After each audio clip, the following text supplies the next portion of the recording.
PDF ഒന്ന് ഇട്ടോട്ടെ കേട്ടോ. കാണാൻ പറ്റുന്നുണ്ടോ നിങ്ങൾക്ക്?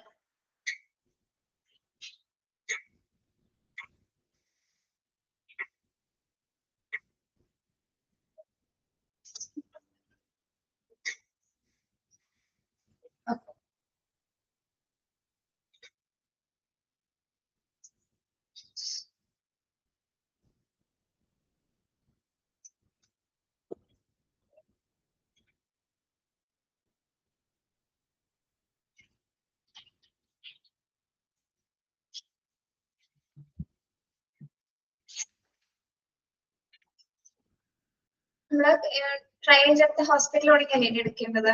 മിനിമം ഡോക്യുമെന്റേഷൻ പറഞ്ഞില്ലേ കഴിഞ്ഞ ക്ലാസ്സിലെ?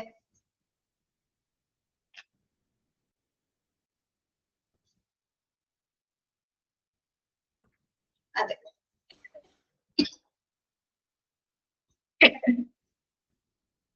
Triage at the hospital. Patients arriving at the hospital will need re-triage and some would have subject to many changes in their condition. When a large number of injured people would start coming at the same time to the hospital, the cases should be sorted out into the following categories. Okay. നമ്മൾ already പേഷ്യൻസിനെ sort out ചെയ്ത് കഴിഞ്ഞാലും നമ്മൾ severity നോക്കിയിട്ട് sort out ചെയ്യാറുണ്ട് അല്ലെ? എന്നിരുന്നാൽ പോലും എന്താണ് അവരുടെ കണ്ടീഷൻസിൽ ചിലപ്പോൾ മാറ്റങ്ങൾ വന്നേക്കാം അല്ലെ? അപ്പൊ എന്ത് ചെയ്യേണ്ടി വരും? റീട്രൈസ് ചിലപ്പോൾ ചെയ്യേണ്ടതായിട്ടുള്ള സിറ്റുവേഷൻ ഉണ്ടായേക്കാം അല്ലെ? നമുക്കറിയാം മെഡിക്കൽ കണ്ടീഷൻസ് പ്രെഡിക്റ്റ് ചെയ്യാൻ പറ്റാത്തത് കൊണ്ട് തന്നെ ഓൾറെഡി നമ്മൾ ഒരു പ്രാവശ്യം സോർട്ട് ഔട്ട് ചെയ്താൽ പോലും പിന്നീട് എന്താണ് നമുക്ക് പിന്നീടും ചിലപ്പോൾ റീസോർട്ട് ഔട്ട് റീട്രൈസ് ചെയ്യേണ്ട ആവശ്യകത വന്നേക്കാം. ഓക്കെ. എന്തുകൊണ്ടാണ്? അവരുടെ കണ്ടീഷൻസിൽ മാറ്റം വരുന്നത് കൊണ്ടാണ്, പേഷ്യൻസിന്റെ കണ്ടീഷൻസിൽ മാറ്റം വരുന്നത് കൊണ്ടാണ് നമ്മൾ അങ്ങനെ ചെയ്യുന്നത്. ഓക്കെ.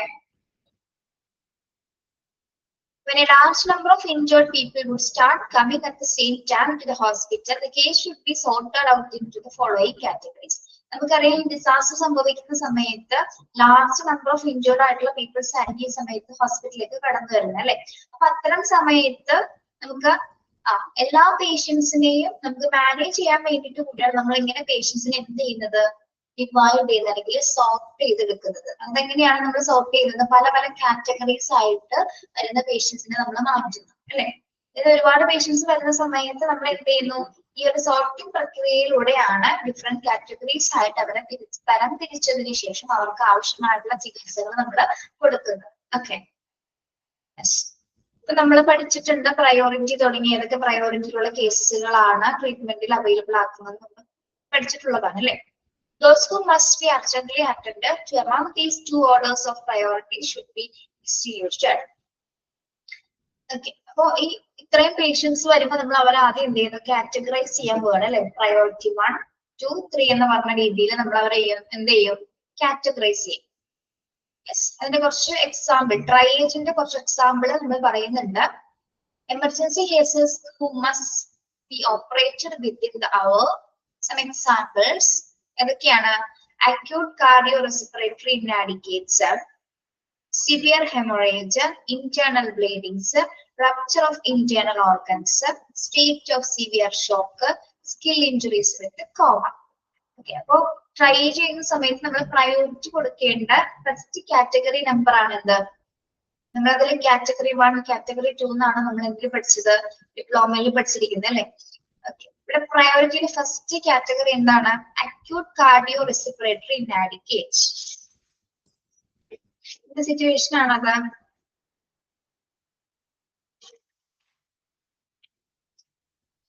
എന്ത് റിലേറ്റഡ് ആയിട്ട് വരുന്ന സിറ്റുവേഷൻ ആണ് acute respiratory inadequate?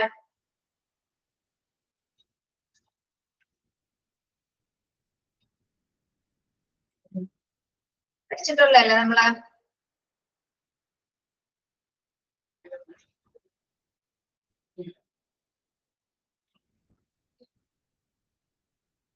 Cardio respiratory ആണ്. Cardio respiratory, acute cardio respiratory. എവിടെ പഠിച്ചിട്ടുണ്ടല്ലോ നിങ്ങളത്?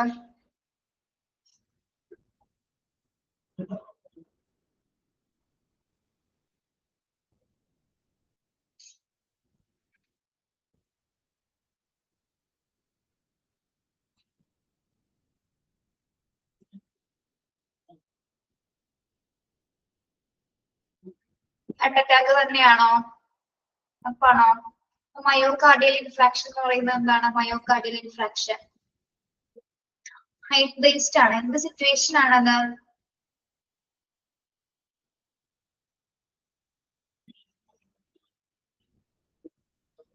ഹൃദയ സംബന്ധമായും ശ്വാസ സംബന്ധമായിട്ടുണ്ടാകുന്ന ഡിഫിക്കൽട്ടീസ് ആണ് ഇതിൽ വരുന്നത് അല്ലെ? യെസ്. ബ്രീതിങ് ഡിഫിക്കൽട്ടീസ് അതായത് ഹൃദയ സംബന്ധമായിട്ടും ശ്വാസകോശവുമായി ബന്ധപ്പെട്ട് വരുന്ന ഡിഫിക്കൽട്ടീസ് ആണ് ഇതിൽ വരുന്നത്. അക്യൂട്ട് കാർഡിയോ റെസ്പിറേറ്ററി ഇനാഡിക്വേറ്റ്സിൽ വരുന്നത് കേട്ടോ. ഹാർട്ട് ബ്രേക്കിംഗ് പോലുള്ള ഹാർട്ട് റിലേറ്റഡ് ആയിട്ടുള്ള എല്ലാ സിറ്റുവേഷൻസും ഇതിൽ വരുന്നുണ്ട്. ഓക്കെ. പ്രത്യേകിച്ച് നോർമലി എടുക്കുന്ന ബ്രീത്ത് പോലും എടുക്കാൻ പറ്റാത്ത അല്ലെങ്കിൽ നമ്മുടെ ഹാർട്ട് പമ്പിംഗ് ഒക്കെ നോർമലായിട്ട് നടക്കാൻ പറ്റാത്ത സിറ്റുവേഷൻസ് ആണ് ഇത്. ഓക്കെ. അപ്പൊ അത്തരം കണ്ടീഷൻസ് നമ്മൾ എന്തിനു കൊടുക്കുന്നതാണ്? പ്രയോറിറ്റി 1 കാറ്റഗറിയിൽ വരുന്നതാണ് അല്ലെ. അടുത്തത് സിവിയർ ഹെമറേജ് അല്ലെ. സിവിയർ ഹെമറേജ് അറിയാലോ, ബാഹ്യ രക്തസ്രാവമുള്ള രക്തസ്രാവമുള്ള പേഷ്യൻസ്, ഇന്റേണൽ ആയിട്ടുള്ള ബ്ലീഡിംഗ് ഉള്ള patients, rupture of internal organs. എന്താണ് റപ്ചർ ഓഫ് ഇന്റേണൽ ഓർഗൻസ് എന്ന് പറയുന്നത്? നമ്മുടെ ഇന്റേണൽ ആയിട്ടുള്ള ഓർഗൻസിന് എന്തെങ്കിലും വിള്ളലുകളോ കേടുപാടുകളോ വരുന്ന സിറ്റുവേഷൻസ്. ഇന്റേണൽ ആയിട്ടുള്ള ഓർഗൻസിന് എന്തെങ്കിലും വിള്ളലുകളോ കേടുപാടുകളോ വരുന്ന സിറ്റുവേഷൻസ്. പിന്നെ സ്റ്റേറ്റ് ഓഫ് സിവിയർ ഷോക്ക്. എന്താണ് സിവിയർ ആയിട്ട് ഷോക്ക് ഉണ്ടാക്കുന്ന അവസ്ഥയുള്ള പേഷ്യൻസ്. അത്ര അവർക്ക് എന്താണ് ചിലപ്പോ അവരെന്താണ് അൺകോൺഷ്യസ് ആയിട്ടുള്ള ഒരു ഇതിലേക്ക് എത്തിപ്പെടാം. അതേപോലെ തന്നെ എന്താണ് അത് റിലേറ്റഡ് തന്നെയാണ് മറ്റത് എന്ത്? Skill injuries with comma. സ്കില്ലല്ല കേട്ടോ, സ്കള്ളാണ്. സ്കൾ കാണാം നിങ്ങളുടെ ടെക്സ്റ്റില്. Skull injuries with comma. Skull തലയോട്ടി എന്നാണ്. എങ്ങനെയാണ് എടുക്കുന്നത്? സ്കിൽ എന്നാണോ?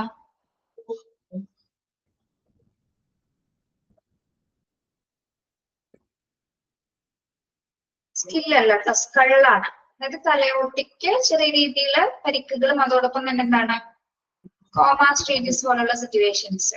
സ്കളാണ് കേട്ടോ. ഓക്കെ.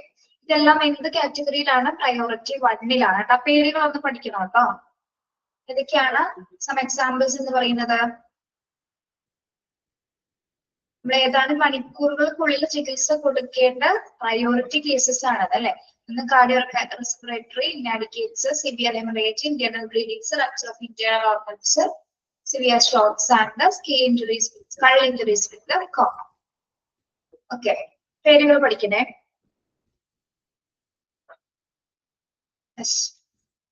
ഇനി priority 2.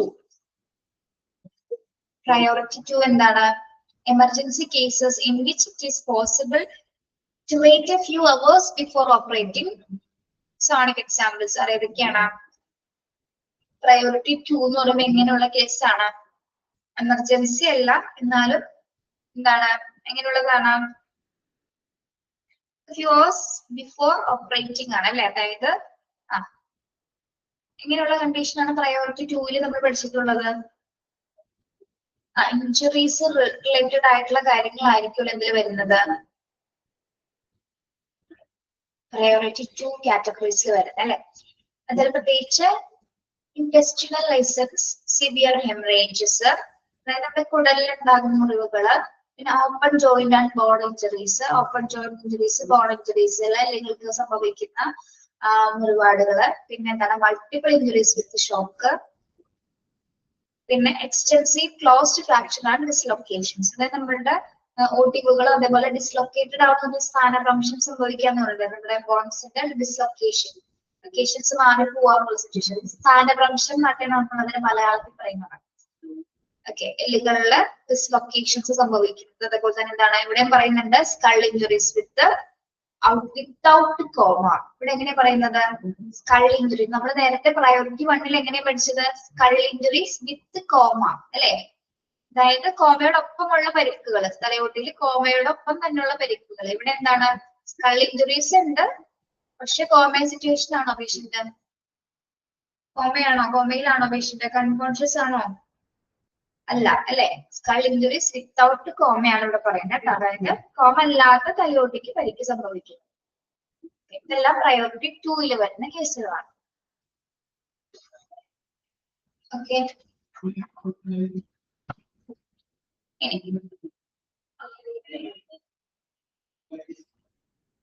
Priority 3, those given attention on the spot, prime concern is governed to the more serious cases among those with the chance of survival. There are individuals who are attended to while waiting to be sent to a specialized sector, and those who do not need major medical care and can be treated on the spot. Priority 3 grouping also include very serious cases with no chance of survival that it would be pointless to move them.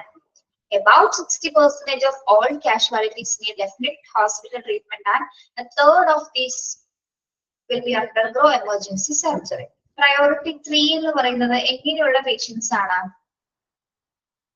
Priority 3 നമ്മൾ 4 categories പഠിച്ചിട്ടുണ്ട്. ഇത് വേറെ രീതിയിലുള്ള trials categorisation ആണ് ഇവിടെ കൊടുത്തിരിക്കുന്നത്. Priority 3 എങ്ങനെയുള്ള patients വരുന്നുണ്ട്? എന്ത് സിറ്റുവേഷൻ ആണ്?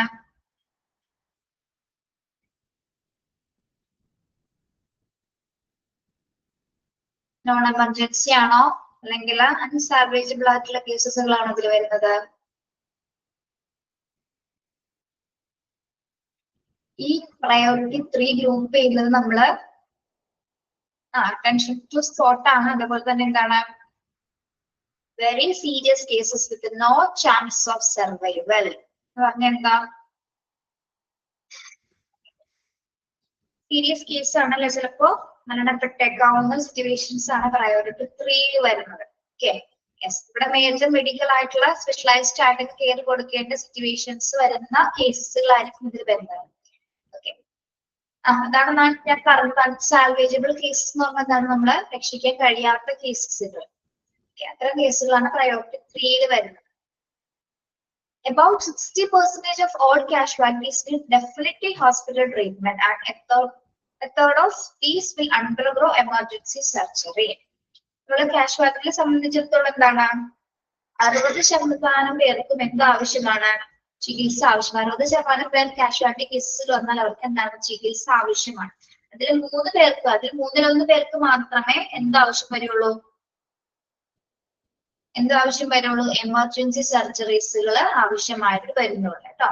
60% കാഷ്വാലിറ്റി കേസുകൾ നമുക്ക് ചികിത്സ കൊടുക്കേണ്ട ആവശ്യമാണ്. അതിൽ സീരിയസ് കാറ്റഗറീസ് എന്ന് പറയുമ്പോൾ ചിലപ്പോൾ എല്ലാവരും സീരിയസ് ആയിട്ട് വരണമെന്നില്ല അല്ലെ.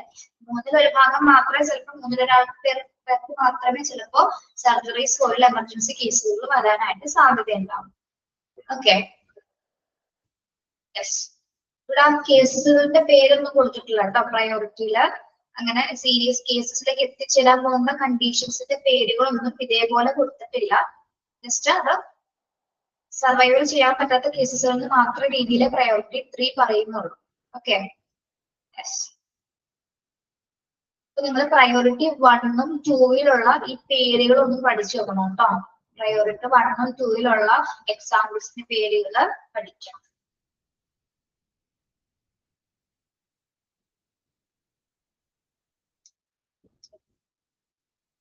ഇനി patient holding areas and allocation of patients. Patient holding areas and allocation of patients. നമ്മൾ പേഷ്യൻസിന്റെ ഹോൾഡ് ചെയ്ത ഏരിയാസ് ഏതൊക്കെയാണ്, ഏതൊക്കെ പേഷ്യൻസിനാണ് നമ്മൾ അലോട്ട് ചെയ്യേണ്ടത് എന്നുള്ള കാര്യങ്ങളാണ് ഇനി നോക്കുന്നത്. To ease the load on acute care wards and other main patient holding wards, ancillary clinical treatment facilities could be needed to be established. These may be organized with lesser resource in manpower and equipment for taking care of less serious patients or patients awaiting transfer of discharge. Okay. ഇവിടെ patient care areas കൂട്ടാൻ വേണ്ടിയിട്ട് നമ്മൾ കുറച്ച് കാര്യങ്ങൾ ചെയ്യാറുണ്ട് അല്ലെ. ഈ patient നമുക്ക് ഡിസാസ്റ്റർ സിറ്റുവേഷൻസിൽ കുറെ പേഷ്യൻസ് വരുന്നത് കൊണ്ട് തന്നെ അവർക്ക് ആവശ്യമായിട്ടുള്ള അലോക്കേറ്റ് ചെയ്യാനുള്ള പ്ലേസസുകൾ ആവശ്യമാണ് അല്ലെ. അതിനാൽ തന്നെ നമ്മൾ എന്ത് ചെയ്യുന്നു? അക്യൂട്ട്സ് വാർഡ്സുകൾ, അതായത് വാർഡുകളുടെയൊക്കെ ഭാരം കുറയ്ക്കുന്നതിന് വേണ്ടിയിട്ട് നമ്മൾ എന്ത് ചെയ്തിരിക്കണം? പ്രത്യേകിച്ച് ആൻസിലറി ക്ലിനിക്കൽ ഡിപ്പാർട്ട്മെന്റ്സിൽ, ആൻസിലറി ക്ലിനിക്കൽ ട്രീറ്റ്മെന്റ്സ് എന്ന് പറയുമ്പോൾ ആൻസിലറി ഡിപ്പാർട്ട്മെന്റിൽ ഏതൊക്കെയാണ്? ആൻസിലറി ക്ലിനിക്കൽ ഡിപ്പാർട്ട്മെന്റ് ഏതൊക്കെയാണ്? സപ്പോർട്ടിംഗ് സർവീസസ് ആയിട്ട് പ്രവർത്തിക്കുന്നത് ഏതൊക്കെയാണ്?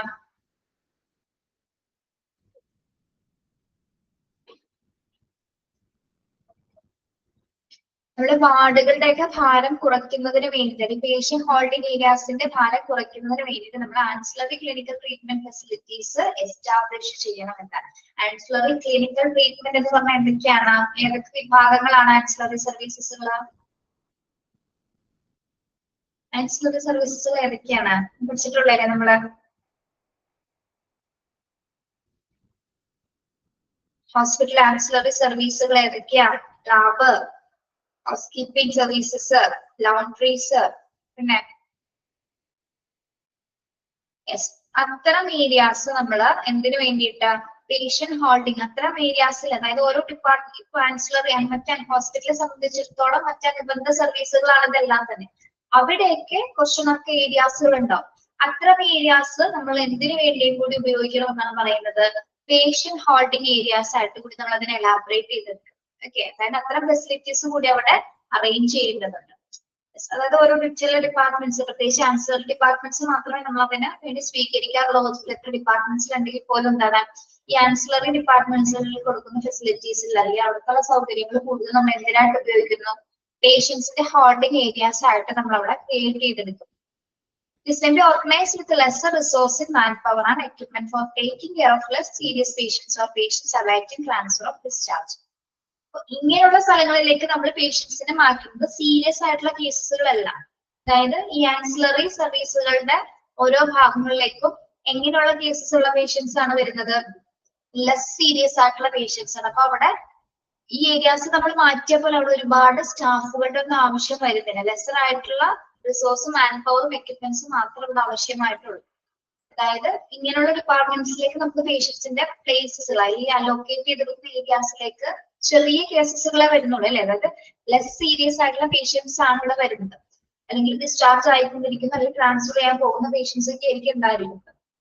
ഇവിടെ അധികം റിസോഴ്സുകൾ ആവശ്യമില്ല. ഈ ഒരു പ്ലേസസിലേക്ക് വേണ്ടി മാത്രമായിട്ട് എന്താണ് അധികം റിസോഴ്സസുകളോ മാൻ പവറോ ഇവിടെ ആവശ്യമായിട്ട് വരുന്നത്. മാൻ പവർ എന്താണെന്ന് അറിയാലോ?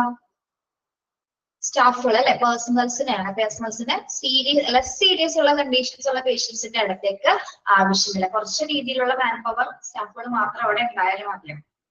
ഓക്കെ.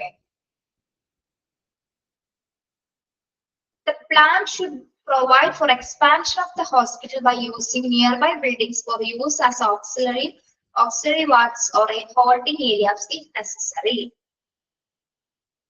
നമ്മൾ നേരത്തെ പറഞ്ഞത് എന്താന്ന് മനസ്സിലായോ? പേഷ്യൻസിന് അധിക സ്റ്റാഫുകളുടെ പരിചരണം അപ്പോൾ ആവശ്യമില്ല. എങ്ങനെയുള്ള കേസസില് ചെറിയ സീരിയസ് കേസസിലുള്ള പേഷ്യൻസ് ആണെങ്കിൽ എന്താണ് അവർക്ക് പ്രത്യേകം സ്റ്റാഫുകളുടെ പരിചരണം, പ്രത്യേകമായിട്ടുള്ള പരിചരണം ഒന്നും ഇങ്ങനെ അലോക്കേറ്റ് ചെയ്തെടുക്കുന്ന ഏരിയാസിലെ പേഷ്യൻസിന് ആവശ്യമില്ല. ജസ്റ്റ് അവർക്ക് കുറച്ച് ഒബ്സർവേഷൻസിനോ അല്ലെങ്കിൽ ചെറിയ ട്രീറ്റ്മെന്റ്സ് ഒക്കെ കൊടുക്കാൻ വേണ്ടിയിട്ട് നമ്മൾ പ്രത്യേകമായിട്ടൊരു പ്ലേസ് ഇങ്ങനെ അലോട്ട് ചെയ്ത് കൊടുക്കുന്നതാണ് കേട്ടോ. നമ്പർ ഓഫ് പേഷ്യന്റിന്റെ എണ്ണം കൂടുതൽ ഉള്ളത് കൊണ്ട്. മനസ്സിലായോ?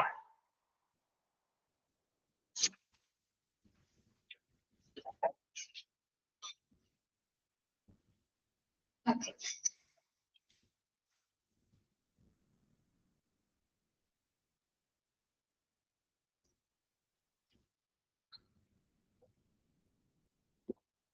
ഇനി ഇത് മാത്രമല്ല, ഈ ആൻസിലറി സർവീസ് ഡിപ്പാർട്ട്മെന്റ്സിൽ മാത്രമല്ല നമ്മൾ റെഡിയാക്കേണ്ടത് എന്താണ്? ആവശ്യം ഉണ്ടെങ്കിൽ തന്നെ നമ്മുടെ തൊട്ടടുത്തുള്ള ഹോസ്പിറ്റലിന് തൊട്ടടുത്തുള്ള മറ്റ് ബിൽഡിങ്സുകൾ കൂടി നമ്മൾ എന്ത് ചെയ്യണം? സഹായ വാർഡുകളാക്കി മാറ്റുക, അല്ലെങ്കിൽ ഹെൽപ്ഫുൾ ആയിട്ടുള്ള വാർഡുകൾ ഹോൾഡിംഗ് ഏരിയാസുകളാക്കി മാറ്റാമെന്ന്. ഹോസ്പിറ്റലിനെ പല പല ബ്ലോക്സ് ഒക്കെ ആയിട്ടുണ്ടാവും അല്ലെ. അതായത് തൊട്ടടുത്ത് മറ്റ് ബിൽഡിങ്സുകൾ ഉണ്ടായിരിക്കും. അപ്പൊ അത്തരം ബിൽഡിങ്സ് കൂടി നമുക്ക് എന്താണ് പേഷ്യൻസിനെ അലോക്കേറ്റ് ചെയ്യാനുള്ള ഏരിയാസുകളാക്കി നമുക്ക് മാറ്റാവുന്നതാണ്. ഓക്കെ. ഇവിടെ നേരത്തെ പഠിച്ചിട്ടുണ്ട് സെമിനാർ റൂമുകൾ അല്ലെങ്കിൽ മീറ്റിംഗ് പ്ലേസസ് ഒക്കെ വാർഡുകളായിട്ട് നമ്മൾ ഷിഫ്റ്റ് ചെയ്യുമെന്ന് പറഞ്ഞിട്ടില്ല. അതേപോലെ തന്നെ സെയിം ഇവിടെ പറയുന്നത് അധിക പേഷ്യൻസ് വരുന്ന സമയത്ത് അവർ അലോക്കേറ്റ് ചെയ്യാനായിട്ട് നമ്മള് ഹോസ്പിറ്റലിലെ മറ്റ് ഡിപ്പാർട്ട്മെന്റ് തന്നെ കൂടാതെ എന്താണ് തൊട്ടടുത്തുള്ള ബിൽഡിങ്സുകൾ കൂടി നമ്മൾ എന്താണ് വാർഡുകളാക്കി മാറ്റി ഉപയോഗിച്ചിട്ട് ആ ഒരു അവസ്ഥ ആ ഒരു ഹോസ്പിറ്റലിലായ എമർജൻസി സിറ്റുവേഷൻസ് വിപുലീകരിക്കുന്നതിന് വേണ്ടിയിട്ടാണ് അങ്ങനെ പേഷ്യൻസിനെ നമുക്ക് അത്തരം ഏരിയാസിലേക്ക് കൂടി ഒന്ന് ഷിഫ്റ്റ് ചെയ്യുന്നത് കേട്ടോ. ഇനി മാത്രമല്ല, it should be pre determine as to which wards, rooms, class room etcetera. നമ്മൾ ഇങ്ങനെ ബിൽഡിങ്സിലാണെങ്കിലും മറ്റു ഡിപ്പാർട്ട്മെന്റ്സിലേക്കാണ് മാറ്റാൻ പോകുന്നതെന്ന് ആദ്യം തന്നെ നമ്മൾ മുൻകൂട്ടി തീരുമാനിച്ചിരിക്കണം. കാരണം നമ്മൾ വിചാരിക്കാത്തതിൽ കൂടുതൽ പേഷ്യൻസ് വരാനുള്ള സാധ്യതയുണ്ട്. അതിനാൽ തന്നെ എന്താണ്, ഇത് നമ്മൾ ആദ്യമേ പ്ലാൻ ചെയ്ത് വെച്ചാൽ മാത്രമേ ഈ ബിൽഡിങ്സിലോട്ടൊക്കെ മാറ്റാൻ പറ്റുള്ളൂ കേട്ടോ. അത് അറേഞ്ച് ചെയ്യാതെ എന്താണ് നമുക്ക് മാറ്റാനായിട്ട് സാധിക്കില്ല. ഓക്കെ, അപ്പൊ ഏതൊക്കെ വാർഡുകൾ, ഏതൊക്കെ റൂംസുകൾ, ഏതൊക്കെ ക്ലാസ് റൂംസ് ഒക്കെ നമ്മൾ അറേഞ്ച് ചെയ്യണമെന്ന് ആദ്യം തന്നെ നമ്മൾ എന്ത് ചെയ്യണം, മുൻകൂട്ടി നിശ്ചയിച്ചിട്ടുണ്ടായിരിക്കണം. എന്നാൽ മാത്രമേ നമുക്കത് ഉപയോഗിക്കാനായിട്ട് സാധിക്കുള്ളൂ. മാത്രമല്ല, നമ്മൾ ഈ എമർജൻസി പ്ലാൻ തയ്യാറാക്കുന്ന സമയത്ത് ഇത്തരം കാര്യങ്ങൾ കൂടി അതിൽ ഉൾപ്പെടുത്തിയിരിക്കണം. എമർജൻസി ഡിസാസ്റ്റർ പ്ലാൻ തയ്യാറാക്കുന്ന സമയത്ത് പേഷ്യൻസിന് അലോക്കേറ്റ് ചെയ്യാനായിട്ടുള്ള സ്പെഷ്യൽ പ്ലേസസുകൾ ഏതൊക്കെയാണെന്ന് കൂടി നമ്മൾ അവിടെ തീരുമാനിച്ചിരിക്കണം. Okay, They should be systematically defined in the plan. അപ്പൊ നമ്മൾ ഈ പറഞ്ഞ കാര്യങ്ങളെല്ലാം തന്നെ പ്രത്യേകമായിട്ട് പേഷ്യൻസിന് അലോക്കേറ്റ് ചെയ്യാൻ ഇത്തരം പ്ലേസസുകൾ കണക്ക് കൂട്ടണം എന്നുള്ളത് ആ പ്ലാനിൽ നമ്മൾ ഉൾപ്പെടുത്തിയിട്ടുണ്ടായിരിക്കണം. മാത്രമല്ല, showing the number of beds, എത്ര ബെഡ്സ് ആവശ്യമാണ്, ഏത് ലൊക്കേഷനിലായിരിക്കണം, മറ്റ് ഏതൊക്കെ സ്പെസിഫിക് പേഴ്സണൽസ് കൂടെ ഉണ്ടായിരിക്കണം എന്നുള്ള കാര്യങ്ങളെല്ലാം തന്നെ നമ്മൾ ആ പ്ലാൻസിൽ ഉൾപ്പെടുത്തിയിട്ട് വേണം ഇതൊക്കെ റെഡിയാക്കി വെക്കാനായിട്ട്. Okay, each area should have a predetermined complement of besides items and cupboard of drugs and medicines, dressing, instruments, trays and other essential items required in the wards. നമ്മളിപ്പോ പറഞ്ഞില്ലേ, പേഷ്യൻസ് കൂടുതലായിട്ട് വരുന്ന സമയത്ത് നമ്മൾ അതിന് വേണ്ടിയിട്ടാണ് ഇത്തരം പ്ലേസസുകൾ നമ്മൾ എന്ത് ചെയ്യുന്നത്, അറേഞ്ച് ചെയ്യുന്നത്. അറേഞ്ച് ചെയ്യുമ്പോൾ എന്താണ്, ഈ പ്ലാനിന്റെ ഭാഗമായിട്ട് അവിടെ എന്തൊക്കെ സാധനങ്ങൾ കൂടി വേണമെന്ന് നമ്മൾ തീരുമാനിക്കും. ഇവിടുത്തെ പേഷ്യൻസിനെ ഒരു റൂമിൽ കൊണ്ടുവന്നിടാൻ പറ്റും നമുക്ക്? ഇല്ല, അവർക്ക് വേണ്ട രീതിയിലുള്ള സൗകര്യങ്ങൾ അവിടെ ആവശ്യമാണ് അല്ലെ. ബേസിക് ആയിട്ട് അവരുടെ ബേസിക് ട്രീറ്റ്മെന്റ് കൊടുക്കാനായിട്ടുള്ള എന്തെങ്കിലും സൗകര്യങ്ങൾ നിർബന്ധമായിട്ട് നമ്മൾ അവിടെ അറേഞ്ച് ചെയ്തിട്ടുണ്ടായിരിക്കും. എവിടെ, മറ്റു ബിൽഡിങ്സിലോ അല്ലെങ്കിൽ അതർ ഡിപ്പാർട്ട്മെന്റ്സിന്റെ ഏതെങ്കിലും സ്പേസ് ഒഴിപ്പിക്കുന്ന സമയത്ത് നമ്മൾ ഇതെല്ലാം കൂടി അറേഞ്ച് ചെയ്തിട്ടായിരിക്കണം.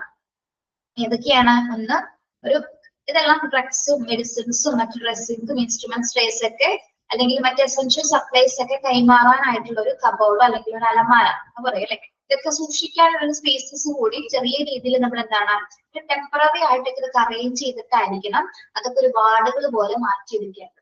ഓക്കെ, എന്നാൽ മാത്രമേ വരുന്ന പേഷ്യൻസിന് അവർക്ക് ഒരു ബേസിക് ആയിട്ടുള്ള ട്രീറ്റ്മെന്റ്സ് കൊടുക്കാനായിട്ടുള്ള ബേസിക് കാര്യങ്ങളെങ്കിലും ആ റൂമില് അല്ലെങ്കിൽ ആ ഒരു ഏരിയയിൽ ഉണ്ടായിരിക്കണം.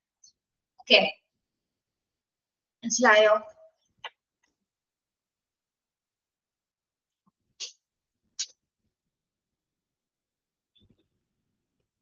Okay.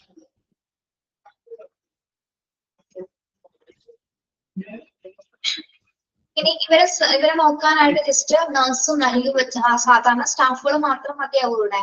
നമ്മള് പേഷ്യൻസിനെ ഹോസ്പിറ്റൽ അല്ലാതെ മറ്റു സ്ഥലങ്ങളിലേക്ക് അലോക്കേറ്റ് ചെയ്യുമ്പോ നഴ്സ് മാത്രമായിരിക്കും വേണ്ടതാ അല്ല, അവരെ ട്രീറ്റ് ചെയ്യുന്നതിനായിട്ട് സ്പെഷ്യലിസ്റ്റുകൾ ആവശ്യമാണ് അല്ലെ. എന്നല്ലെങ്കിൽ സർജനോ അല്ലെങ്കിൽ physicians and all other specialist have to adjust themselves to the situation presented by the disaster.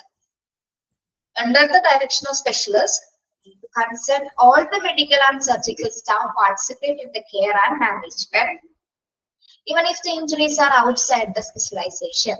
ഇനി നമ്മൾ ഈ പ്ലേസസിലേക്ക് മാറ്റുന്ന പരിക്കുകൾ സംഭവിച്ചവർക്ക് എന്താണ്, നമ്മള് ഓരോ വാർഡിലേക്കൊക്കെ മാറ്റുന്ന സമയത്ത് നിർബന്ധമായിട്ട് ഒരു സർജനോ ഫിസിഷ്യൻസോ സ്പെഷ്യലിസ്റ്റുകൾ ആ ഒരു സമയത്ത് അവിടെ ഉണ്ടായിരിക്കണം. മാത്രമല്ല, നമുക്കറിയാം ഈ മെഡിക്കൽ കണ്ടീഷൻസിൽ പാർട്ടിസിപ്പേറ്റ് ചെയ്യുന്ന ഡോക്ടേഴ്സ് ചിലപ്പോൾ എന്താണ്, ഇത് എന്തായാലും ഒരു നിർബന്ധമായിട്ട് അവർ സ്പെഷ്യലിസ്റ്റ് അല്ലാത്ത രീതിയിലുള്ള സിറ്റുവേഷൻസ് ആയിരിക്കാം ചിലപ്പോൾ വരുന്നത് അല്ലെ. അതായത് സംഭവിച്ച പരിക്കുകൾ ഇവർക്ക് ചിലപ്പോ ആ സ്പെഷ്യലിസ്റ്റ് കൈകാര്യം ചെയ്യുന്നതായിരിക്കില്ല അല്ലെ. പക്ഷെ എന്നിരുന്നാൽ പോലും എന്താണ്, even if the injuries are outside the specialization, അതായത് രോഗിയുടെ ക്ലിനിക്കൽ അവസ്ഥ എങ്ങനെയാണെന്ന് നോക്കിയിട്ട് എന്താണ് നമ്മള് പരിക്ക് പറ്റിയ ആരാണോ അവർക്ക് കൃത്യമായ രീതിയിൽ നമ്മൾ ആ ഒരു എന്താണ് ആളുടെ ഇപ്പൊ ആള് കണ്ണിന്റെ ട്രീറ്റ്മെന്റിനായിരിക്കും അല്ലെങ്കിൽ ഒഫ്താൽമോളജിയിലായിരിക്കും സ്പെഷ്യലിസ്റ്റ് ആയിരിക്കുന്നത്. ഒരു പേഷ്യന്റിന് ബേസിക് ട്രീറ്റ്മെന്റ് കൊടുക്കാതിരിക്കാൻ അദ്ദേഹത്തിന് പറ്റുമോ? ഇല്ല, അങ്ങനെ ഒരിക്കലും ചെയ്യാൻ പാടില്ല അല്ലെ. അതിന് വേണ്ടിയിട്ടാണ് നമ്മൾ നിർബന്ധമായിട്ടും ഡോക്ടേഴ്സോ അല്ലെങ്കിൽ സർജൻസോ സ്പെഷ്യലിസ്റ്റുകളോ ആ ഒരു ഏരിയാസിൽ നിലനിർത്തുന്നത്. എന്ത് തരം സിറ്റുവേഷൻ ആണെങ്കിലും എന്ത് ചെയ്യണം, ചികിത്സിച്ചേ മതിയാവും അല്ലെ. ചികിത്സ കൊടുക്കണം. അറിയില്ല എന്ന് പറഞ്ഞ് മാറി നിൽക്കുന്ന സിറ്റുവേഷൻ ആണ് ഒരിക്കലും ഉണ്ടാകാനായിട്ട് പാടില്ലല്ലോ. ആരെയാണെങ്കിലും എന്താണ് അവർ കൺസേൺ ചെയ്ത് അവർക്ക് ആവശ്യമായിട്ടുള്ള ട്രീറ്റ്മെന്റ്സ് കൊടുത്തിട്ടുണ്ടായിരിക്കും. ഓക്കെ, സംഭവിച്ച പരിക്കുകൾ ആ സ്പെഷ്യലിസ്റ്റിന് ചെയ്യുന്നതിന് പുറത്താണെങ്കിൽ പോലും എന്താണ് അവര് ബേസിക് ആയിട്ടുള്ള ട്രീറ്റ്മെന്റ് കൊടുക്കാനായിട്ട് വില്ലിംഗ് ആയിട്ട് ആ പേഷ്യന്റിനെ സംരക്ഷിച്ചിരിക്കണം. അവിടെ എനിക്കതറിയില്ല, ഞാനിത് ചെയ്തിട്ടില്ല, ഞാൻ ഈ ഒരു സ്പെഷ്യലിസ്റ്റ് ആണെന്ന് പറഞ്ഞ് മാറി നിൽക്കാൻ പറ്റുമോ? ചെയ്യാൻ പാടുണ്ടോ ഒരു എമർജൻസി സിറ്റുവേഷൻസിൽ? ഇല്ല. ഓക്കെ.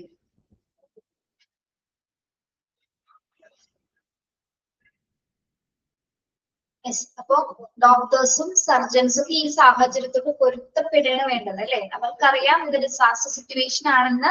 അവരെ പൊരുത്തപ്പെട്ടാൽ മാത്രമേ ആ സിറ്റുവേഷനോട് അഡ്ജസ്റ്റ് ചെയ്താൽ മാത്രമേ അവർക്ക് വരുന്ന പേഷ്യൻസിനെ ഇതുപോലെ ട്രീറ്റ് ചെയ്യാനും സാധിക്കുള്ളൂ. നമുക്കൊരു കാര്യം അറിയില്ല എന്ന് പറഞ്ഞാൽ ഒരിക്കലും മാറിയിരിക്കാനായിട്ട് സാധിക്കും. ഓക്കെ.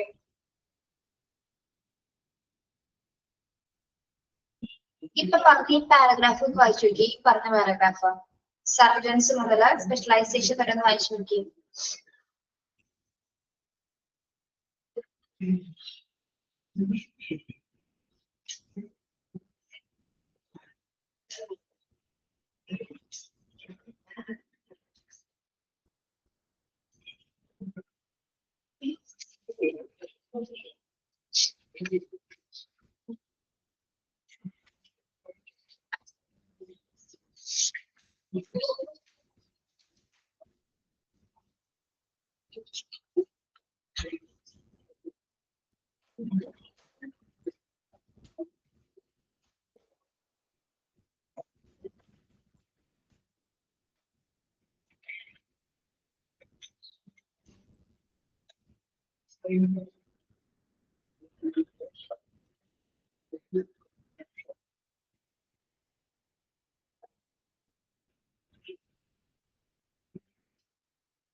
ഓക്കെ, മനസ്സിലായോ?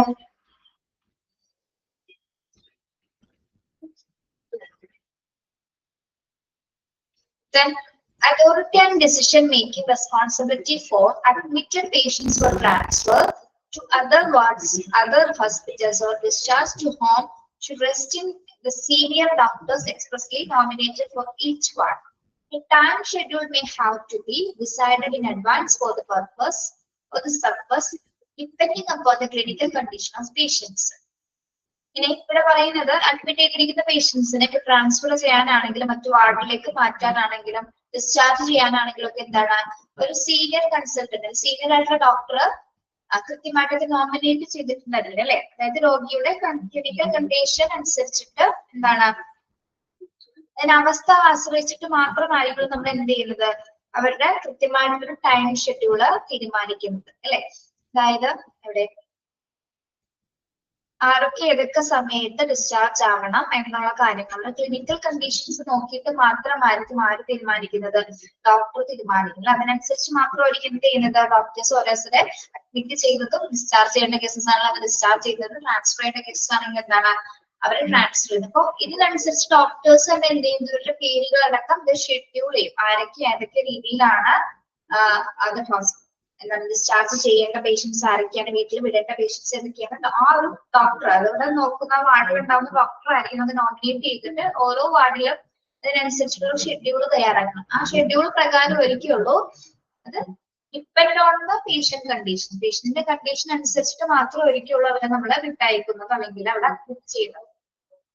ഇനി അതോടൊപ്പം തന്നെ എന്താണ്, ഇനി അഡ്മിറ്റ് ചെയ്യുന്ന പേഷ്യൻസിനെ സംബന്ധിച്ചിടത്തോളം a reserve supply of linen, mattress, blankets and emergency clothing should also be included in the plan, stating their quantity, location, person charge and application procedures.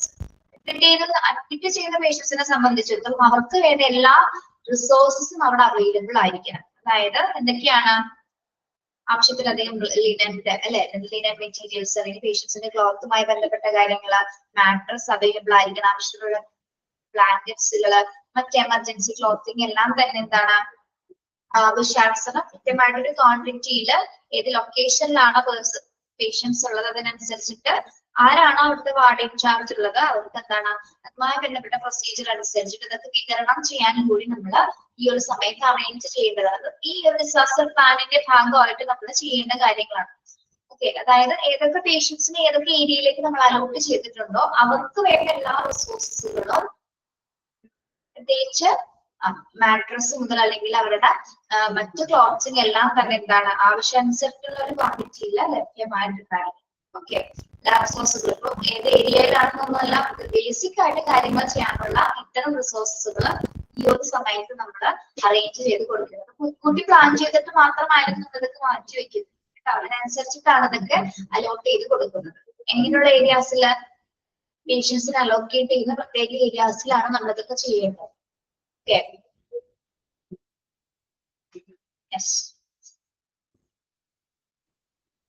patient holding areas and allocation of patients ആണ് നമ്മൾ പറഞ്ഞ കേട്ടോ. മനസ്സിലായോ?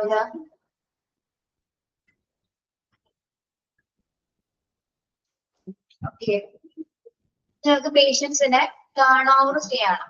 Turn over ചെയ്യാന്ന് പറഞ്ഞാൽ എന്താ?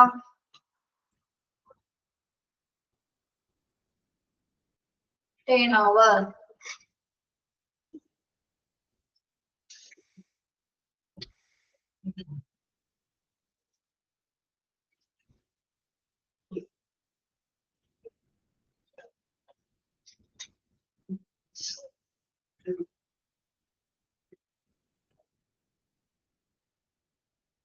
രോഗിയെ നമ്മൾ എന്ത് ചെയ്തിരിക്കണം?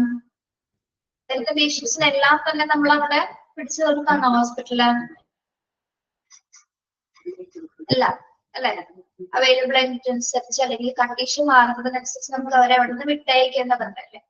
ഓക്കെ, എന്താണ് പേഷ്യന്റ് ട്രെയിൻ ഓവർ എന്ന് നമുക്ക് നോക്കാം. A bed census would have to be taken frequently, twice, preferably twice a day as against once a day in normal times, to determine the number of patients subject to immediate discharge, transfer to the hospitals, or requiring continued care within the hospital. The review system provides early and prompt review of casualties, designate level of care required,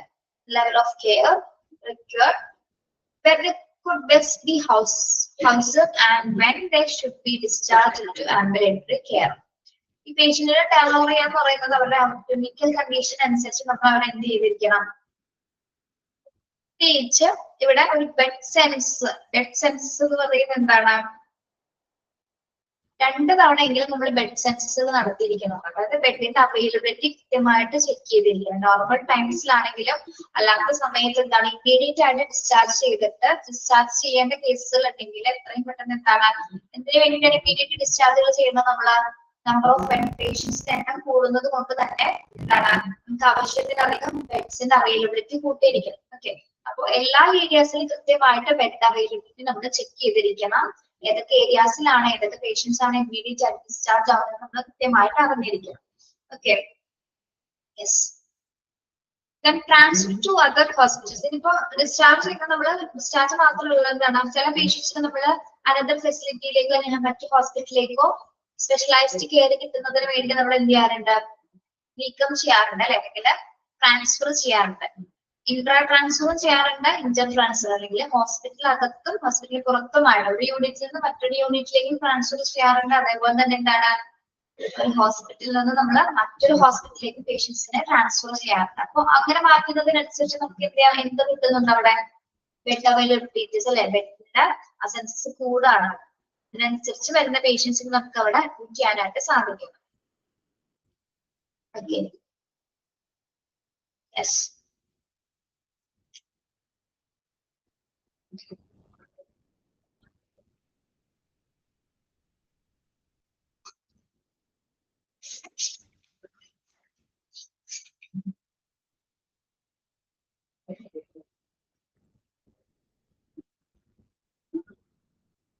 ഒരു minute.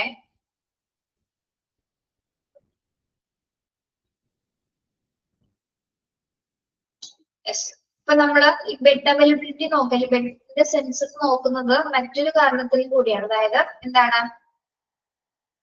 നമ്മള് എല്ലാ പേഷ്യൻസിനും ആ ഒരു സമയത്ത് ഇപ്പൊ ചെറിയ injuries വരുന്ന പേഷ്യൻസിന് ആംബുലേറ്ററി കെയർ കിട്ടേണ്ട പേഷ്യൻസ് ഉണ്ടായിരിക്കും അല്ലെ. അതായത് ചെറിയ ചെറിയ കേസസ് വരുന്ന പേഷ്യൻസിനൊന്നും നമ്മൾ എന്ത് ചെയ്യാറില്ല നമ്മള് അഡ്മിറ്റ് ചെയ്യാറുണ്ടോ? ചെറിയ ചെറിയ കേസുകളായിട്ട് വരുന്ന പേഷ്യൻസ് ആണെങ്കിൽ അല്ലെങ്കിൽ ഡിസാസ്റ്റർ സംഭവിച്ചിട്ട് ചെറിയ മുറിവുകളോ അല്ലെങ്കിൽ ഇഞ്ചുറി ആയിട്ടുള്ള പേഷ്യൻസിനൊന്നും നമ്മൾ ആ ഒരു സമയത്ത് അഡ്മിറ്റ് ചെയ്യുന്നില്ല അല്ലെ.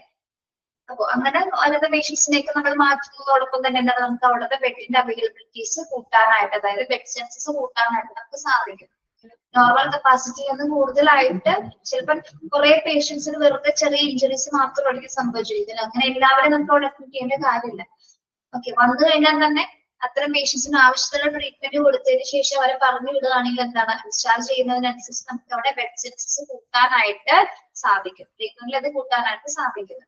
There can be a pre-arranged schedule for discharge of patients for evacuation of non-ambulatory patients requiring continuing care elsewhere and plan for the discharge evacuation of patients who are able to leave and give up their beds for more critically ill patients. തന്നെയാണ് നമ്മൾ പറയുന്നത്. നമുക്ക് already അവിടെ treatment കൊടുക്കുമ്പോൾ ഏതൊക്കെ പേഷ്യൻസിന് ഏതൊക്കെ condition ഉണ്ടാവും അറിയാം അല്ലെ, ആരൊക്കെ ഏതൊക്കെ സമയത്ത് ഡിസ്ചാർജ് വാങ്ങിക്കേണ്ട സിറ്റുവേഷൻസ് ഉണ്ട് അല്ലെ, എത്ര പെട്ടെന്ന് ഏതൊക്കെ ആൾക്കാരെ ഇവാക്യുവേറ്റ് ചെയ്യേണ്ടതുണ്ടെന്നൊക്കെ നമുക്ക് ഓൾറെഡി ആ ഷെഡ്യൂൾ പ്രകാരം പ്രത്യേകിച്ച് അവിടെ ഉള്ള ഡോക്ടർ ഫിസിഷ്യനെ കൃത്യമായിട്ട് അറിയാൻ സാധിക്കും അല്ലെ. അപ്പൊ അതിനനുസരിച്ച് എന്താണ് ഒരു ക്രിട്ടിക്കലി ഇല്ലായിട്ടുള്ള പേഷ്യൻസ് വരെയാണെങ്കിൽ നമ്മൾ എന്ത് ചെയ്യും, ക്രിട്ടിക്കലി ഇല്ലായിട്ടുള്ള പേഷ്യൻസ് വരാണെങ്കിൽ നോർമൽ പേഷ്യൻസിന് നമ്മൾ എന്തായിരിക്കും ചെയ്യുന്നത്, ക്രിട്ടിക്കലി ഇല്ലായിട്ടുള്ള പേഷ്യൻസിനായിരിക്കും ബെഡ് അവൈലബിലിറ്റി റെഡിയാക്കിയ ബെഡ്സ് നമ്മൾ അറേഞ്ച് ചെയ്തെടുക്കുന്നത്. മറ്റു പേഷ്യൻസിന് എന്ത് ചെയ്യും, അതിനനുസരിച്ച് അവരെ ഡിസ്ചാർജ് ചെയ്യും. അതായത് നോർമൽ കണ്ടീഷനുള്ള പേഷ്യൻസ് അവിടെ ഉണ്ടെങ്കിൽ പോലും അല്ലെ, ആംബുലേറ്ററി ആയിട്ടുള്ള നോൺ ആംബുലേറ്ററി ആയിട്ടുള്ള പേഷ്യൻസ് ഉണ്ടെങ്കിൽ അവർക്കേക്കാൾ പ്രാധാന്യം ക്രിട്ടിക്കലി ഇല്ലായിട്ട് വരുന്ന പേഷ്യൻസിന് നമ്മൾ അറേഞ്ച് ചെയ്യുകയും അതോടൊപ്പം തന്നെ എന്താണ് patients who are able to leave and leave up their beds for more critically ill patients. Okay, leave ചെയ്ത് വിടുകയും അതോടൊപ്പം തന്നെ എന്താണ് മോർ ക്രിട്ടിക്കൽ ആയിട്ടുള്ള പേഷ്യൻസിനെ നമ്മൾ ആ ബെഡ് അറേഞ്ച് ചെയ്ത് കൊടുക്കുകയും ചെയ്യും. ഓക്കെ,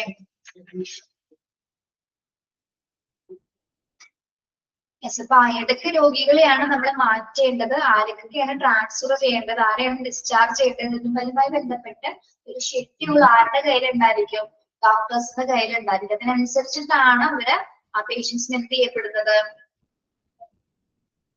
ചെയ്യുന്നത്, ഈ ഷെഡ്യൂൾ പ്രകാരമാണ് ആരൊക്കെയാണ് ഇവാക്യുവേറ്റ് ചെയ്യേണ്ടത്. അതിനനുസരിച്ച് നമ്മുടെ ബെഡ്സിന്റെ അവൈലബിലിറ്റീസ് നമുക്ക് പ്രത്യേകിച്ച് ക്രിട്ടിക്കലി ഇല്ലാതെ വരുന്ന പേഷ്യൻസിന് അറേഞ്ച് ചെയ്ത് കൊടുക്കാനായിട്ട് സാധിക്കും. ഓക്കെ,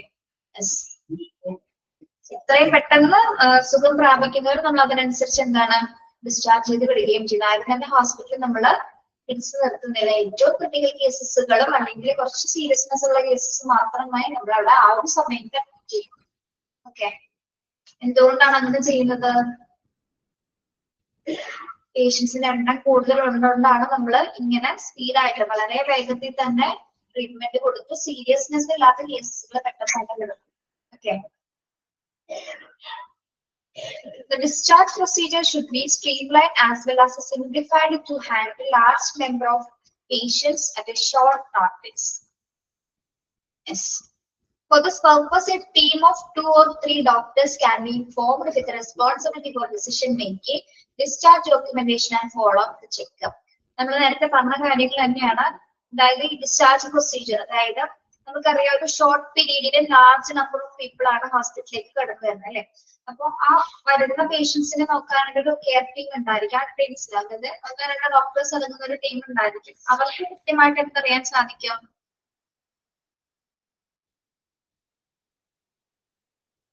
ഇത്രയും വലിയ എണ്ണം കൂടുതൽ രോഗികൾ വരുന്ന സമയത്ത് കുറഞ്ഞ സമയം കൊണ്ട് നമ്മൾ അത് എങ്ങനെ ചികിത്സ കൊടുക്കാമെന്നാണ് അവിടെ നോക്കുന്നത് അല്ലെ.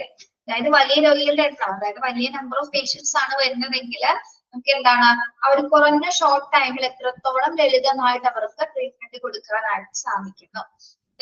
അതോടൊപ്പം തന്നെ എന്താണ് അതിന് വേണ്ടിയിട്ട് 1-2 ഡോക്ടേഴ്സ് അടങ്ങുന്ന ഒരു ടീംസ് അതിന് റെസ്പോൺസിബിൾ ആയിരിക്കും. അവരാണ് ആ ഒരു സമയത്ത് ഡിസിഷൻസ് എടുക്കുന്നത്. ആരൊക്കെ ഏതൊക്കെ രീതിയിൽ ചികിത്സിക്കണം, എങ്ങനെ രീതിയിൽ ഡിസ്ചാർജ് തയ്യാറാക്കണം, എങ്ങനെ ഫോളോ അപ്പ് ചെക്ക് കൊടുക്കണം എന്നുള്ള കാര്യങ്ങളൊക്കെ ആ ഒരു സമയത്ത് ഷോർട്ട് പീരീഡിലാണ് ഇതെല്ലാം തീരുമാനിക്കുന്നതും ഓരോ പേഷ്യൻസിന് അതിനനുസരിച്ച് ഡിസ്ചാർജ് ചെയ്യുന്നതും അഡ്മിറ്റ് ചെയ്യുന്നതും അല്ലെങ്കിൽ ട്രാൻസ്ഫർ ചെയ്തുകൊണ്ടിരിക്കുന്നതൊക്കെ ഈ ഒരു ആ ഷോർട്ട് പീരീഡിനുള്ളിൽ അവരെടുക്കുന്ന ആ ഒരു ഡിസിഷന്റെ ഭാഗമായിട്ടാണ് കേട്ടോ.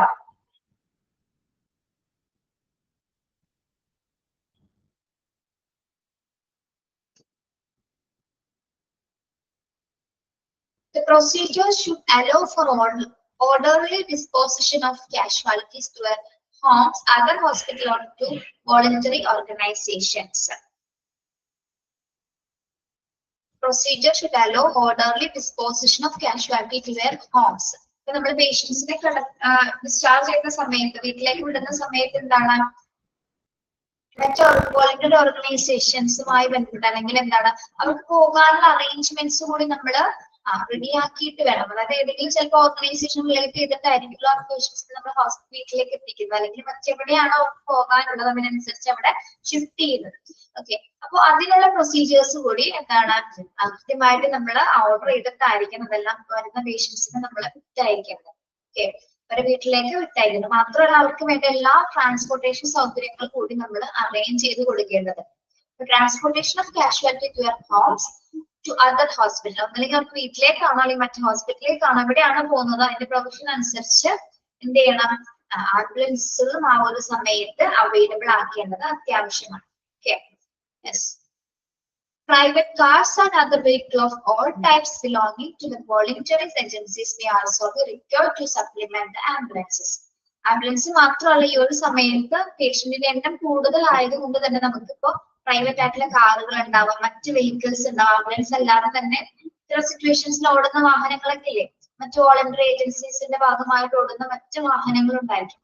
അത്തരം വാഹനങ്ങൾ നമ്മൾ ഈ ഒരു സമയത്തേക്ക് അലോട്ട് ചെയ്യുന്നുണ്ട്. എന്തിനു വേണ്ടിയിട്ടാണ്? പേഷ്യൻസിനെ അവരുടെ വീടുകളിലേക്കോ അല്ലെങ്കിൽ മറ്റ് റെസ്പോൺസിബിൾ ആയിട്ടുള്ള മറ്റു ഫെസിലിറ്റിയിലേക്ക് മാറ്റുന്നതിന് വേണ്ടിയിട്ട് ഇത്തരം സാഹചര്യങ്ങളിൽ നമ്മൾ അത്തരം ട്രാൻസ്പോർട്ടേഷൻ റിസോഴ്സസ് കൂടി അവിടെ അറേഞ്ച് ചെയ്ത് കൊടുക്കേണ്ടത് അത്യാവശ്യമാണ്. ഓക്കെ, ഇതെല്ലാം തന്നെ നമ്മൾ മുൻകൂട്ടി പ്ലാൻ ചെയ്തിട്ടായിരിക്കണം വെക്കുന്നത്. ആ ഒരു സമയത്ത് ഒരു വണ്ടി വിളിച്ചാൽ കിട്ടുന്ന സിറ്റുവേഷൻ അല്ല അല്ലെ. ഓൾറെഡി ഇത്രയും പേഷ്യൻസ് വരുന്നത് കൊണ്ട് തന്നെ ഏതുതരം സാഹചര്യങ്ങൾ ഉണ്ടായേക്കാം.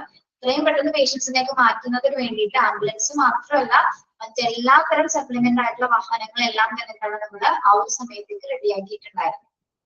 ഓക്കെ, എന്നാൽ മാത്രം നമുക്ക് പെട്ടെന്ന് പേഷ്യൻസിനെ മാറ്റാനും ഡിസ്ചാർജ് ചെയ്യാനും വരുന്ന പേഷ്യൻസിനെ സ്വീകരിക്കാനും പറ്റുള്ളൂ.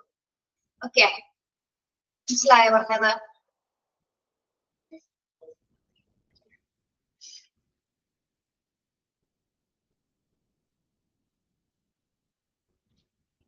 ഓക്കെ,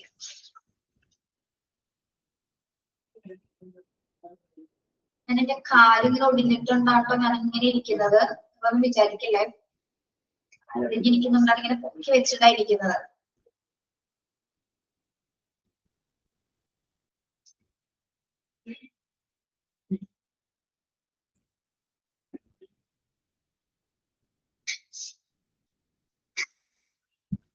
ഇനി കമ്മ്യൂണിക്കേഷൻ സിസ്റ്റത്തിനായിട്ട് ഇന്നലെ പറഞ്ഞല്ലോ ഞാൻ കാല് ചെറുതായിട്ട് ഫ്രാക്ചർ ആയിരിക്കാം പറഞ്ഞില്ലേ, നിങ്ങളോടല്ലേ പറഞ്ഞ? കുഴപ്പമില്ലല്ലോ, നല്ല വേദനയുണ്ട്. വെറുതെ ഇരിക്കുമ്പോ കാലൊക്കെ എവിടെയെങ്കിലും ഇടിച്ചു നോക്കൂ, നല്ല സുഖമാണ്. നമ്മുടെ ഇവിടെ ഒരു ഫർണിച്ചർ ഉണ്ട്, അത് ഇടിച്ചതാണ്. സാധാരണ ചെറുവിരലിലാണ് പരിക്ക് പറ്റുക, അത് തന്നെ കറക്റ്റ് നടുക്കത്തെ 3 വിരലിലും ഫ്രാക്ചർ പറ്റി. പെട്ടെന്ന് ഇടിച്ചത്. എങ്ങനെയാ വീഴുന്നത്, എങ്ങനെയാ ഇടിച്ചത് പോലെ എനിക്ക് ഓർമ്മയില്ല. വെറുതെ ഒന്ന് നടന്നു പോയതാണ്. ഇങ്ങനെ കാലെടുത്ത് ഇങ്ങനെ പൊക്കിയത്, അങ്ങനെ ഓർമ്മയില്ല എന്താ പറ്റിയെന്നറിയില്ല. പിന്നെ നല്ല വേദന ഉണ്ട്, നല്ല പെയിൻ ഉണ്ട്. ഇവിടെ കമ്മ്യൂണിക്കേഷൻ സിസ്റ്റംസ് കൂടി പറയുന്നുണ്ട്. Continuous internal communication between all departments as well as means of prompt communication with outside agencies ensures smooth management of this assessment. There should also be organized messenger systems to substitute in the event of their complete failure. Over and above this, when all lines get busy for long period, the messenger personnel must be fully conversant of all the areas and all functionaries in the hospital. For this, it may be necessary to create a pool of messengers. ഈ ഒരു സാഹചര്യത്തിൽ നമ്മൾ കമ്മ്യൂണിക്കേഷൻസിന് ഏറ്റവും importance കൊടുക്കുന്നുണ്ട് അല്ലെ. പ്രത്യേകിച്ച് എല്ലാ ഡിപ്പാർട്ട്മെന്റ്സും തമ്മിൽ ഒരു കണ്ടിന്യൂസ് ആയിട്ടുള്ള ഒരു ഇന്റേണൽ കമ്മ്യൂണിക്കേഷൻ ആവശ്യമാണ് അല്ലെ. യെസ്, പ്രത്യേകിച്ച് എമർജൻസി ഡിപ്പാർട്ട്മെന്റ് മുതൽ ഹോസ്പിറ്റൽ എല്ലാ ഡിപ്പാർട്ട്മെന്റ്സിൽ അതാത് ഡിപ്പാർട്ട്മെന്റ്സും തമ്മിൽ പ്രോപ്പർ ആയിട്ടൊരു സ്മൂത്ത് പ്ലാനിങ് കമ്മ്യൂണിക്കേഷൻ ഉണ്ടെങ്കിൽ മാത്രമേ അവർക്ക് കോപ്പറേറ്റീവ് ആയിട്ടാണ് സഹകരിച്ച് പ്രവർത്തിക്കാൻ സാധിക്കും അല്ലെ. അത് നമ്മൾ ഓൾറെഡി ഒരു ഡിസാസ്റ്റർ പ്ലാനിങ് നമ്മൾ തയ്യാറാക്കിയിട്ടുണ്ട്. ഓക്കെ, ഇനി നമുക്ക് ഈ എല്ലാ കമ്മ്യൂണിക്കേഷൻ ചാനലുകൾ ഉണ്ടെങ്കിൽ പോലും എന്താണ് ചിലപ്പോ ഇത് ടെക്നിക്കൽ ആയിട്ട് ചെയ്യുന്നത് കൊണ്ട് തന്നെ ഫെയിലിയർ സംഭവിച്ചിരിക്കും. ചിലപ്പോൾ ലൈൻ കട്ടായി പോവുകയാണെങ്കിൽ ഇപ്പൊ പ്രോപ്പർ ആയിട്ട് ടെക്നിക്കൽ ഇഷ്യൂസോ ഇററുകൾ വരുമ്പോൾ എന്താണ് ഒരു ഡിപ്പാർട്ട്മെന്റ്സിൽ ചിലപ്പോൾ ഇതുപോലെ കമ്പ്യൂട്ടർ സിസ്റ്റം ആണെങ്കിലും ടെലിഫോൺ സിസ്റ്റം ആണെങ്കിലും എന്തെങ്കിലും മിസ്റ്റേക്ക് വരാനുള്ള സാധ്യത ഉണ്ട് അല്ലെ. ലൈനുകൾ കട്ടായി പോകാനും കുറെ സമയത്തേക്ക് ചിലപ്പോൾ ഒരു ഇൻഫോർമേഷൻസ് ആൾക്കാർക്ക് അങ്ങോട്ടും ഇങ്ങോട്ടും പാസ് ചെയ്യാൻ പറ്റാത്ത സിറ്റുവേഷൻസ് വരാറുണ്ട് അല്ലെ, നമ്മൾ സിനിമയിലൊക്കെ കാണുന്നത് പോലെ. അപ്പോ അങ്ങനെ സാധ്യത ടെക്നിക്കലി വരുന്ന ഇററാണ്. അങ്ങനത്തെ ഒരു ടെക്നിക്കൽ ഇറർ വരാതിരിക്കാനായിട്ട് നമ്മൾ വേറൊരു കാര്യം കൂടി ഇവിടെ ചെയ്യുന്നുണ്ട്. ഒരു മെസ്സഞ്ചർ ടീമിനെ തയ്യാറാക്കും. മെസ്സഞ്ചർ ടീം എന്ന് പറയുന്ന ആരാണ്? Messenger personals must be fully conversed. അതായത് ഒരു സബ്സ്റ്റിറ്റ്യൂട്ട് സിസ്റ്റം ഉണ്ട്. നമുക്ക് ഈ ടെക്നിക്കൽ ആയിട്ടുള്ള കമ്മ്യൂണിക്കേഷൻ സിസ്റ്റം സ്റ്റോപ്പ് ആവുന്ന സമയത്ത് ഇത് നമ്മൾ മാൻ പവർ ഉപയോഗിച്ചിട്ട് കൈകാര്യം ചെയ്യും. Man power means Messenger system എന്ന് പറയുന്നത് ഇത് കുറെ സ്റ്റാഫുകൾ അടങ്ങുന്ന ഒരു ടീമാണ്. അതായത് മെസ്സേജുകൾ പാസ് ചെയ്യുന്നതിന് വേണ്ടിയിട്ട് നമ്മൾ ഓൾറെഡി എല്ലാ ഡിപ്പാർട്ട്മെന്റ്സിലേക്ക് എല്ലാവരും എത്തിക്കുന്നതിന് വേണ്ടിയിട്ട് നമ്മൾ എന്ത് ചെയ്യുന്നു? ടെക്നിക്കൽ ഇറർ വരുന്ന സമയത്ത് ഇങ്ങനെ മാൻ പവറിനെ തന്നെ നമ്മൾ അറേഞ്ച് ചെയ്യുന്നത് അല്ലെ. അതായത് മെസ്സഞ്ചേഴ്സ്, അതായത് സ്റ്റാഫുകൾ തന്നെയാണ് കേട്ടോ. ഓക്കെ, അവരെന്താണ് ഈ ശരിക്കും നമ്മള് ഫോണിലൂടെ ചെയ്യുന്ന അതേ മെസ്സേജസുകൾ എന്ത് ചെയ്യുന്നു? ഓരോ ഡിപ്പാർട്ട്മെന്റ് വൈസ് അവരിങ്ങനെ കോർഡിനേറ്റ് ചെയ്ത് പറയും. അതിന് വേണ്ടിയിട്ട് ടീമിനെ നമ്മള് ഈ എമർജൻസി സിറ്റുവേഷൻസിൽ അറേഞ്ച് ചെയ്യും. ഓക്കെ, മാത്രമല്ല ഇവർ അറേഞ്ച് ചെയ്യുമ്പോൾ വേറൊരു കാര്യം കൂടി ഉണ്ട്. ഇവരെ സംബന്ധിച്ചിടത്തോളം ഹോസ്പിറ്റലിലെ എല്ലാ സ്റ്റാഫുകളെയും ഇവർക്ക് എന്താണ് കൃത്യമായിട്ട് അറിഞ്ഞിരിക്കണം. എല്ലാ ഏരിയാസും എവിടെയാണെന്ന് അറിഞ്ഞിരിക്കണം. എല്ലാ സ്റ്റാഫുകളെയും എല്ലാ ഡിപ്പാർട്ട്മെന്റിലും ഇവർക്ക് കൃത്യമായിട്ട് അറിഞ്ഞിരുന്നാൽ മാത്രമേ നമുക്ക് എന്ത് ചെയ്യാൻ പറ്റുള്ളൂ, അവർക്ക് എന്ത് ചെയ്യാൻ പറ്റുള്ളൂ, ഓരോ ഡിപ്പാർട്ട്മെന്റിലേക്ക് മെസ്സേജസുകൾ പാസ് ചെയ്യാനായിട്ട് സാധിക്കുള്ളൂ, അത് കോർഡിനേറ്റ് ചെയ്യാൻ സാധിക്കും. Okay, yes. ഓക്കെ, അപ്പോ നമ്മള് ഈ കമ്മ്യൂണിക്കേഷൻ സിസ്റ്റം രണ്ട് രീതിയിലാണ് നിലനിർത്തുന്നത്. എല്ലാത്തരം കമ്മ്യൂണിക്കേഷൻ പർപ്പസ് ടെക്നിക്കൽ ആയിട്ടുള്ള എല്ലാ ടൂൾസും ഉപയോഗിച്ചുകൊണ്ട് നമ്മൾ എല്ലാ ഡിപ്പാർട്ട്മെന്റിനെയും കോർഡിനേറ്റ് ചെയ്തു. അതിനെന്തെങ്കിലും തടസ്സങ്ങൾ നേരിട്ടാൽ, അതായത് ലൈൻ കട്ട് ആവുകയോ അല്ലെങ്കിൽ എന്തെങ്കിലും എന്താ പറയാ ഇൻസഫിഷ്യന്റ് ആയിട്ടുള്ള എന്തെങ്കിലും നമ്മൾ പറയില്ല നെറ്റ് ഇഷ്യൂസ് എന്നൊക്കെ പറയുന്ന പോലെ അങ്ങനെ എന്തെങ്കിലും സംഭവിച്ചു കഴിഞ്ഞാൽ ഒരു ഡിപ്പാർട്ട്മെന്റ് മറ്റു ഡിപ്പാർട്ട്മെന്റ് തമ്മിലുള്ള ഇന്ററാക്ഷൻസ് അത് ഇല്ലാണ്ടായി പോകും അല്ലെ. അത്തരം സിറ്റുവേഷൻസിനെ മറികടക്കാൻ വേണ്ടിയാണ് നമ്മൾ ആരെ പ്രിപ്പയർഡ് ആക്കുന്നത്? ഒരു മെസ്സഞ്ചർ സബ്സ്റ്റിറ്റ്യൂട്ട് സിസ്റ്റം തയ്യാറാക്കുന്നത്. മെസ്സഞ്ചർ സബ്സ്റ്റിറ്റ്യൂട്ട് സിസ്റ്റം എന്ന് പറയുന്നത് പേഴ്സണൽസ് ആണ്. ഓക്കെ, യെസ് യെസ്, അവർ വഴിയാണ് നമ്മൾ ഒരു ഡിപ്പാർട്ട്മെന്റ്സിലേക്ക് വിവരങ്ങളെ കമ്മ്യൂണിക്കേറ്റ് ചെയ്യുന്നത്. ഓക്കെ ഓക്കെ, മനസ്സിലായോ? ഇത് ഇങ്ങനെയുള്ള സാഹചര്യങ്ങളിൽ മാത്രമുണ്ടോ നമ്മൾ ചെയ്യുന്നത്? ഡിസാസ്റ്റർ പോലെ സിറ്റുവേഷൻസിലാണ്. അപ്പൊ ഇത്രയും കാര്യങ്ങൾ കൂടി നമ്മൾ ആ സമയത്ത് പ്ലാൻ ചെയ്യണം. ഒരു എമർജൻസി സിറ്റുവേഷൻസിൽ ഇതേപോലെ ടെക്നിക്കൽ ഇറേഴ്സ് വന്നു കഴിഞ്ഞാൽ അതിനെ മാനേജ് ചെയ്യാനായിട്ട് മാൻ പവർ ഉപയോഗിച്ച് മാത്രമേ നമുക്ക് സാധിക്കൂ. Okay, thank you. അവിടെ വരെ എടുക്കുന്നുള്ളൂ കേട്ടോ. Thank you. Have A nice day.